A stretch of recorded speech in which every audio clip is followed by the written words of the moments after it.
کہ جناب میرا اور آپ کا کلمہ ایک اور کلمہ پڑھ کے سنائے، اشہد ان لا الہ الا اللہ و اشہد ان محمد رسول اللہ۔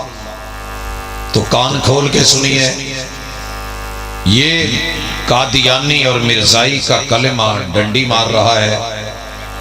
اس میں لفظ محمد سے مراد قطعاً محمد ابن عبداللہ محمد الرسول اللہ مراد نہیں ہے۔ اس کے نزدیک یہ اس مرزا نے جب یہ دعویٰ کرا تھا کہ آدم بھی میں، نوح بھی میں، کرتے کرتے آخر میں کہنے لگا کہ محمد بھی میں، اور اس کی وضاحت ان کے ایک خلیفہ نے بھی کری اپنے خطاب میں کہ ہمیں نئے کلمے کی ضرورت نہیں، کلمہ مسلمانوں والا ہی لیں گے، لیکن اس میں محمد سے مراد قطعاً وہ مسلمانوں کے نبی نہیں ہیں بلکہ ہمارے مرزا غلام احمد قادیانی ہیں۔ تو بھائیو، یہ پہلا نکتہ فرق کا کہ فرق انہوں نے خود ڈالا ہے، اور جب کلمہ بدل گیا تو پیچھے کیا رہ گیا؟ دوسری چیز، اسلام۔ ہمارے اسلام کو الیوم اکملت لکم دینکم کہہ کے مکمل کیا گیا۔ یہی قیامت تک کے لیے ہدایت کا منبع اور سرچشمہ ہے، مگر جناب کا خود کہنا ہے، ہمارا کہنا نہیں، کہ رسول اللہ صلی اللہ علیہ وسلم کا اسلام خشک ہو گیا ہے، اب اس میں ہدایت نہیں۔ قیامت تک کے لیے اگر کسی اسلام میں ہدایت ہے تو وہ والا اسلام ہے جو مرزا غلام احمد قادیانی نے دیا۔ فرق جناب نے خود ڈالا ہے، اور کفر کی بات خود اپنائی ہے۔ تیسرا پہلو، الحمدللہ ہم اپنے رب کو وحدہ لا شریک مانتے ہیں، اکیلا اللہ قل هو اللہ احد گردانتے ہیں، وَإِلَٰهُكُمْ إِلَٰهٌ وَاحِدٌ تسلیم کرتے ہیں۔ مگر جناب کا رب کون ہے؟ مرزائیوں کا رب دبے لفظوں میں پھر وہی ہے جسے بعد میں کھول کے بیان کر دیا گیا کہ جو سوتا بھی ہے، جو جاگتا بھی ہے، یقیناً وہ مرزا تھا۔ جسے یاد بھی رہتا ہے، بھول بھی جاتا ہے، یقیناً مرزا تھا۔ اس کا پانی تناسل بھی ہے، یقیناً وہ مرزا تھا۔ اور وہ مرد نما عورت سے مرزا کے ساتھ اپنا تعلق رجولیت بھی نبھاتا ہے، یقیناً یہ مرزا تھا۔ پھر اس سے جو حمل ہوتا ہے وہ بھی الہ ہوتا ہے، اور وہ بھی مرزا تھا۔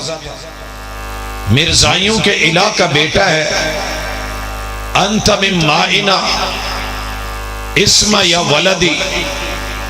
پھر یہ رب کا بیٹا بھی خود کو گردانے اور بیوی بھی خود بنے، اور بعد میں خود رب کا دعویٰ کرے، بلکہ رب کے عرش ہونے کا بھی دعویٰ کرے۔ تو یہ جتنے اللہ کے گرد معلومات گھومتی ہیں قادیانیت کے مذہب میں، کتابوں میں، بنیادی عقائد میں، دراصل وہ مرزا ہی اس سے مراد لیتے ہیں، اللہ مراد نہیں ہے، اور یہ چھوٹا کفر نہیں۔ بھائیو، چوتھی چیز، امت مسلمہ کا اتفاق ہے کہ وحی محمد رسول صلی اللہ علیہ وسلم پہ ختم ہو گئی، اور وحی لانے والے جبریل امین تھے۔